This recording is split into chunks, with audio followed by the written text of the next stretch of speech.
Hey YouTube, Relent here. Hope y'all are doing well. Um, there's an obvious reason why I'm making today's video. American news is escalating rapidly, and even global news as well. Global news is growing quite a bit, so I wanted to do a review, and kind of talk just a little bit about where we're going. As predicted, censorship is a hot topic right now, and we just saw the culmination of it. They say the first victim of war is truth. So I think we're very much in those waters of informational warfare. So before I begin, I want to say I actually don't know too much of Charlie Kirk's platform, but I am a fan of anyone who enables and is a pillar of free speech. So, even if you don't like Charlie Kirk, I didn't even really know the guy. I wasn't the biggest fan, but he was no doubt trying to create a bridge between the left and right. Even though he leaned obviously right, he at least was opening up a dialogue, and dialogue is extremely important in American society.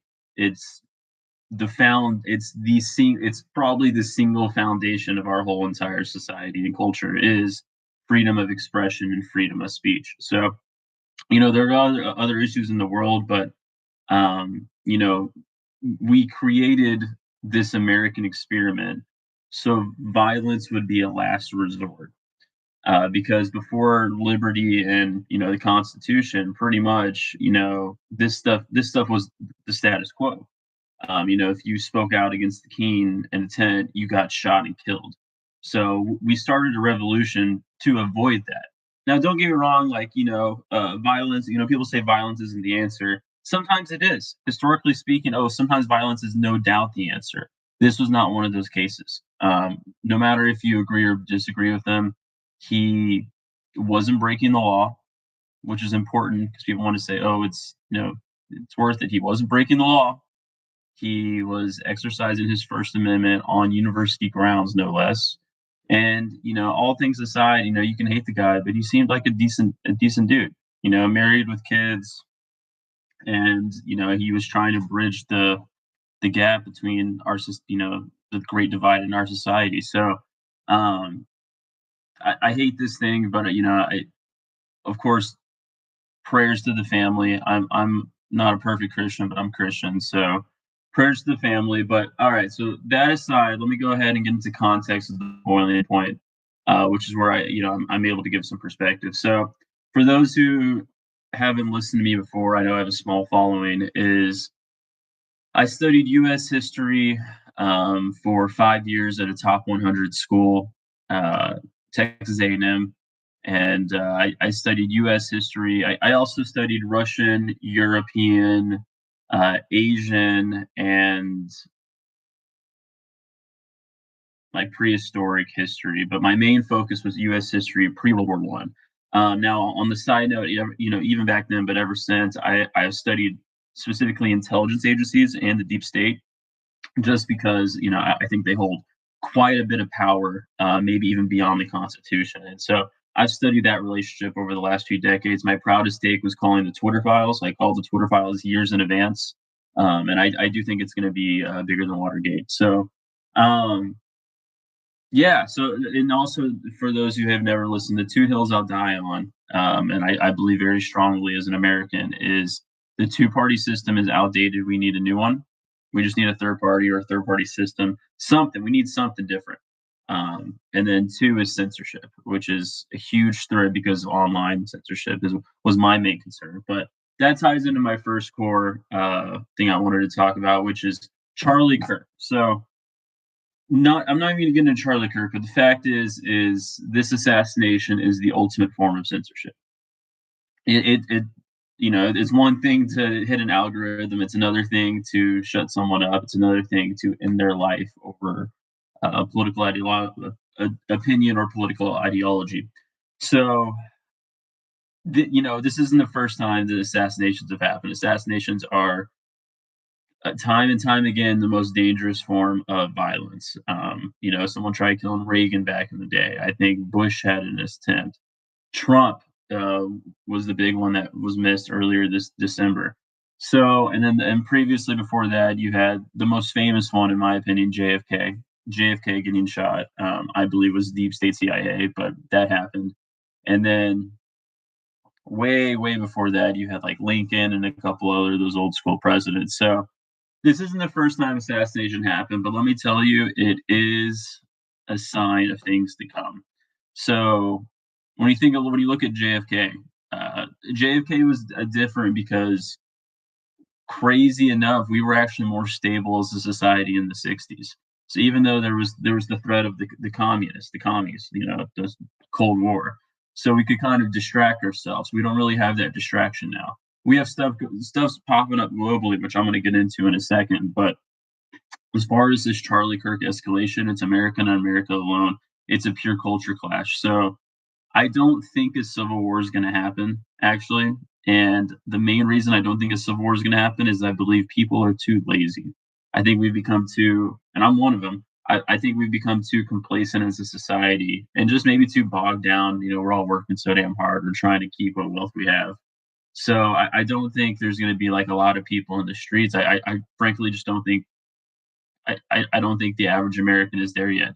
Now, start messing with our money, start messing with our food, which is quickly happening, especially on the money part. Things can change, but I just don't see this triggering like a civil conflict. And then there is going to be a cultural tension for sure the next few weeks, I would say. But I think we're going to be distracted by something else, which ties into my third point. Globally, not globally, globally too, but historically, this is very similar to the Archduke shooting in World War One. Now, it's not as major. So the reason I correlated to that, I correlated it to that on a domestic level because on an international level, a lot of people don't know this. World War One started in 7 days.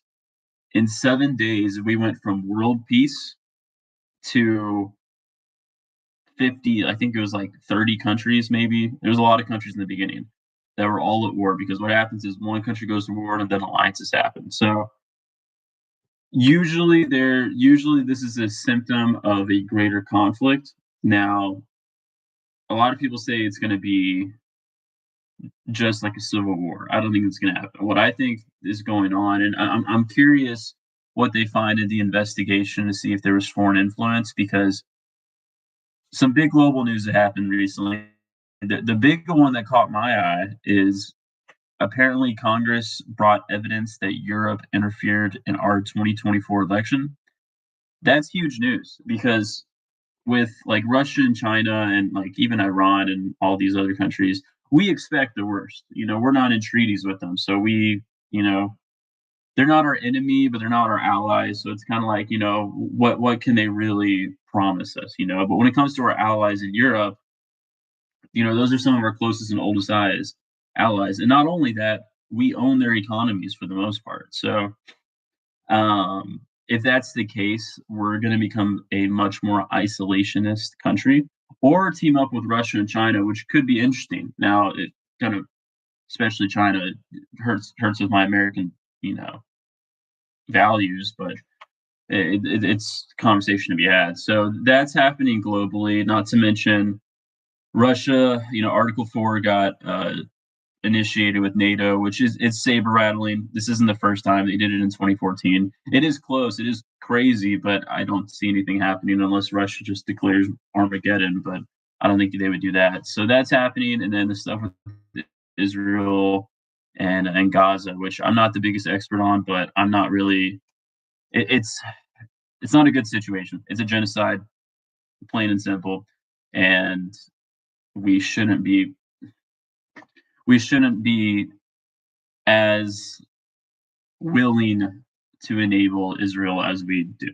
That's all I'll say. I'm not a Middle East expert, but we're bending over backwards for these people. It's not right. It's not right as Americans. So that's a lot of stuff's happening globally, and I think that's a very peculiar timing with this Charlie Kirk assassination. Not to mention the Epstein book being released. It just shows the creepy, dystopian, disgusting stuff from our political elite. So yeah, a lot has happened. Deep state news. Now this is okay. So I've been uploading a lot. This is not my best video, but for anyone who's followed me, I talk about the Twitter files a lot, and I talk about that because that is really where all this started. Because from 2016, especially in 2020 around COVID, censorship was allowed on a mass scale, which overreached the Constitution, and it was enabled and it was allowed, which has then snowballed into what we're seeing now. Censorship starts there, and then it snowballs. People start making resistance, and now we're in this, scared society, a violent, scared society. So, Steve State news.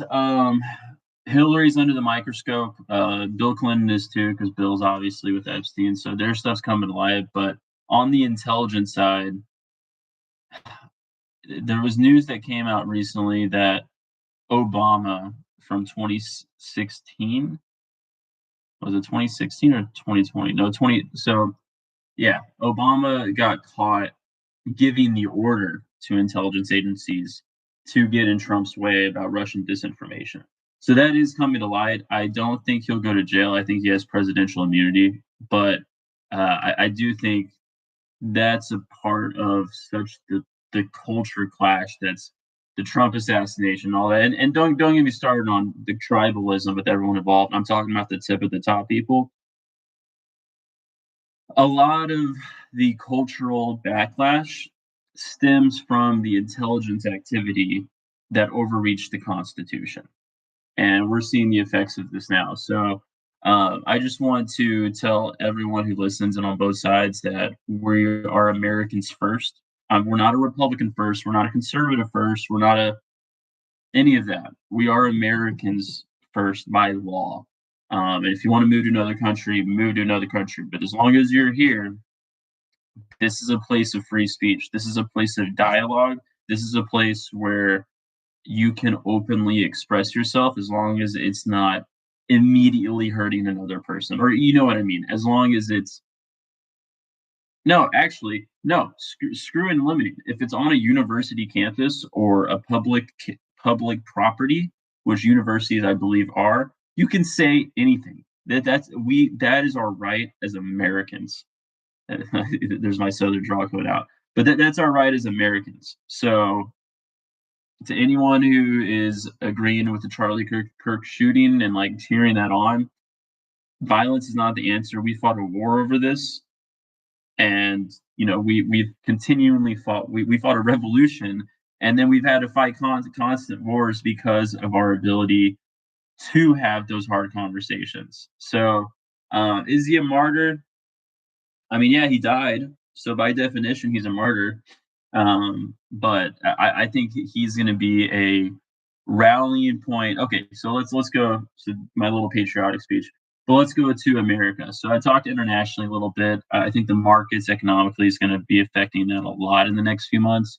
But America culturally, now you have tribalism because now you have this is where it gets tough, man. I don't think a civil war would happen. I could be wrong. I hope I'm wrong. No, I hope I'm right. The civil war doesn't happen. But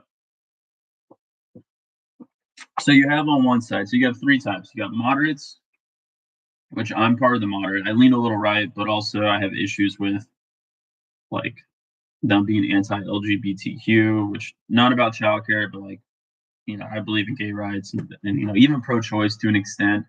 There's a moderate ground. So most people are moderates, but now you have the hard left and the hard right. The hard left thinks that they are correct because of really on a moral level, on a historical level, like let's be real, white men did kind of colonize and exploit society for hundreds of years, which hey, it, that moral currency is I got this thing. That moral currency is starting to wane a little, but look, Jim Crow was less than 100 years ago, so like I get it, but it is starting to wane. So you have that where they feel justified and they feel like they're not being heard. And that's interesting because they feel like they're not being heard because they have the power since probably Obama. I mean, our society has been liberal since Obama, which isn't bad. I mean, he's the first black president, which is kind of cool. He was actually a good wartime president, which is our best modern wartime president, which is ironic. But so like you have this culture of hard leftists who feel morally justified, and then they also feel unheard from their own party, but also a society level, especially with like trans. They feel like no one's hearing them and stuff. And then there's the school shootings, so that's the anti Second Amendment, which I'm pro, but school shootings are terrible, so I get it. But now you have the hard right, and the hard right definitely underlying some racism. Like, let's be real. It's on the left too on a different scale, but on the right there is like this historical. But it's interesting because they're actually diverse. Like, it's if you look recently, like especially at the younger populations, I actually think the Republican Party is a little more diverse. But that being said, especially like the legacy Republicans, like the old school Republicans, like the George W. Bush Republicans, they suck. But the culture of the right is very pro second, very pro family, very pro conservatism. They want to conserve the culture. So now, but the thing is, on the right, I will say this. I'm going to dog on the left for a little bit because I grew up with both parties from a divorced household, so I have a good scale. But one thing I can say is censorship is a sign of anti-American ideals every time. Every time. Now, Republican Party isn't perfect, especially in the W. Bush days. The more I study W. Bush, the more I think he's the worst president since I don't even know, since like the one after Lincoln or something. But um, the censorship needs to stop from the leftist party, from the Democrats and all that. I'm pro LGBT. I'm not a full right. I'm very much in the middle. But this anti-free speech, it's killing y'all's party, man. It's killing y'all's party. It's going to be the line in the sand where, if it hasn't happened already, which I hope it hasn't, it is going to escalate. And then it's going to escalate because it's going to escalate against you or the leftist party because they're the instigators. And Americans, again, dude, it sounds so dumb, but we fought a revolution over this. When you silence a population, that only grows. And this has been around since even the church days back, it's in the beginning of the church days. It's a very small group, but as they try to censor it, it grew and grew and grew. And so that's what happens. And so I think there is going to be, on a cultural level, a very anti-liberal tone, at least for the near future, if it doesn't escalate to an all-out civil war. But we've survived. We've survived worse. Um, love your fellow Americans. Hear their side. That's important to hear their side. Have dialogue, and you know, uh, really feeling for Charlie Kirk's family. That comes first, obviously, but yeah, censorship needs to stop, and this is the ultimate form of censorship. So, for all those thinking I was overreacting or crazy and all that, this is why those are my two hills: two-party system, censorship. Because when you have both of those, it just escalates and escalates, and history. And here's what's crazy: it repeats itself. I'm all over the place. The reason why it reminds me of the World War I shooting is because it escalated so fast. So I don't think it's going to happen globally on that scale, but I think in America, it could, in theory, escalate that fast domestically. So it's going to be interesting to watch the next few days. I hope no other violent acts happened. If the right and the Republican Party is smart, and the MAGA cult, if they're smart, they won't do anything. They won't retaliate, because then that allows them to have the moral high ground moving forward, which is important for votes and et cetera, et cetera. So, yeah, that's my video. I just wanted to give, just kind of want to give an update as far as where the culture is going. And also, it's just crazy news. It's crazy to see it happen in real time. I've been saying it for for years. The big one was Trump dodging it. Obviously Charlie Kirk's huge too, but when Trump almost got killed, that would have been civil war. So we'll see what happens. But love you, love my fellow Americans and my global humans. Would love to see more common ground be made. Charlie Kirk was a champion of that. Politics aside, which I've heard some of his policies. I don't agree with all of it, but he was a patriot and a bastion of free speech, and that's a patriot in my book. So rest in peace, Charlie, and we'll survive as a nation. Love your fellow Americans. Have those hard conversations, and obviously, you know, um, 9/11. Don't forget. So 9/11. That's a whole other thing, but won't get into that. I heard that's resurfacing finally. So I got to get back to work, but relent out.